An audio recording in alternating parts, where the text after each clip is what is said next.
अस्सलाम वालेकुम, आदाब, जय हिंद, जय भारत, जय संविधान। साथियों, आज बॉम्बे हाई कोर्ट ने तबलीगी जमात के ताल्लुक से जो कहा है वो देश को जानना बहुत जरूरी है, क्योंकि जब न्याय के लिए, इंसाफ के लिए और भारत के भाईचारे को तोड़ने वालों के खिलाफ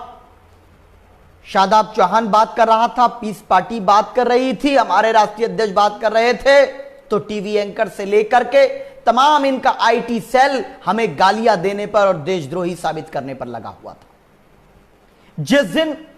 निजामुद्दीन मरकज का मामला सामने आया था, आपका भाई उसी दिन हमने ये बात कही थी सबूत के साथ और तमाम पॉइंट्स के साथ। हमने कहा था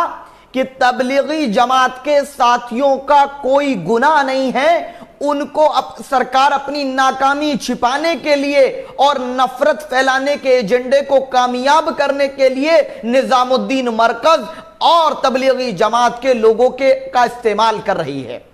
यह बात हमने तब कही थी और आज बॉम्बे हाई कोर्ट ने जो कहा है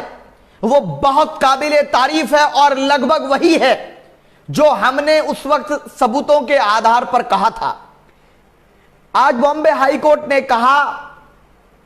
कि तबलीगी जमात के लोगों को बलि का बकरा बनाया गया, उनके खिलाफ दुष्प्रचार किया गया और उनके खिलाफ सभी एफआईआर को रद्द किया जाए। यानी जो भी उन पर इल्जाम लगाए गए वो निराधार हैं, गलत हैं। ये शब्द मेरे नहीं हैं, मेरे तब थे,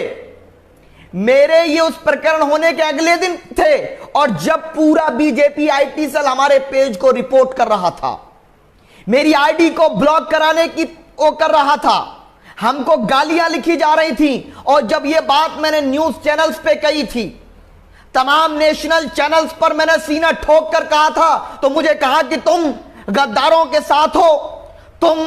देश के दुश्मनों के साथ हो। मैंने कहा कि वो लोग देश के दुश्मन नहीं हैं, देश के दुश्मन वो लोग हैं जो उनके नाम पर नफरत फैला रहे हैं, भारत के भाईचारे को, देश के हिंदू को मुसलमान से, सिख ईसाई आपस में लड़ाने का काम कर रहे, वो देश के दुश्मन हैं। और आज वो बात बॉम्बे हाई कोर्ट ने की, हम स्वागत करते हैं। और मैं दो मांग भी करना चाहूंगा। पहली मांग मेरी भारत सरकार से है, खास करके महाराष्ट्र सरकार से, कि जिन जजों ने, बॉम्बे हाई कोर्ट के जिन जजेस ने तबलीगी जमात के हमारे साथियों को बेगुनाह बताया और एफआईआर रद्द करने का आदेश दिया है, उनकी सुरक्षा बढ़ाई जाए। हमने देखा है कि राजस्थान में कोर्ट पर भगवा झंडा लहराया गया था। हमें डर है कहीं कुछ लोग, असामाजिक तत्व कहीं उन जजेस पर हमला ना कर दें। जिन जजेस ने यह न्याय किया है इस दौर में, मैं उनको सलाम करता हूं, सैल्यूट करता हूं और महाराष्ट्र सरकार से उनको सुरक्षा देने की मांग करता हूं। दूसरी मेरी मांग और अनुरोध और विनती है उन तमाम जजेस से, यानी बॉम्बे हाई कोर्ट से, कि जो आपने कहा कि उनको बलि का बकरा बनाया गया नाकामी छिपाने के लिए और मीडिया ने दुष्प्रचार किया, तो जिन्होंने उनको बलि का बकरा बनाया, अब उनका इलाज आप करिए, उन पर जुर्माना लगाइए, उनको सजा दीजिए। आप जिन्होंने बलि का बकरा बना करके देश के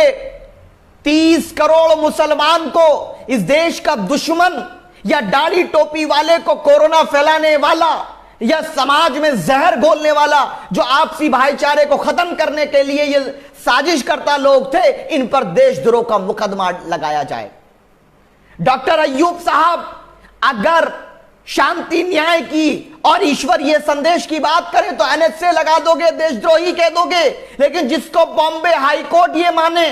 कि इन लोगों ने भारत के लोगों को, चाहे विदेशी तबलीगी जमात के लोगों को बलि का बकरा बनाया, दुष्प्रचार किया नाकामी छिपाने के लिए, उन पर भी देशद्रोह का मुकदमा दर्ज होना चाहिए। वो लोग देशद्रोही हैं क्योंकि समाज में नफरत फैली, कई जगहों पर अपराध हुए, लोगों को मारा गया, मॉब लिंचिंग की गई, कोरोना जिहादी कहा गया, कोरोना बम कहा गया। उन टीवी चैनलों पर भी कार्रवाई करनी चाहिए और हमने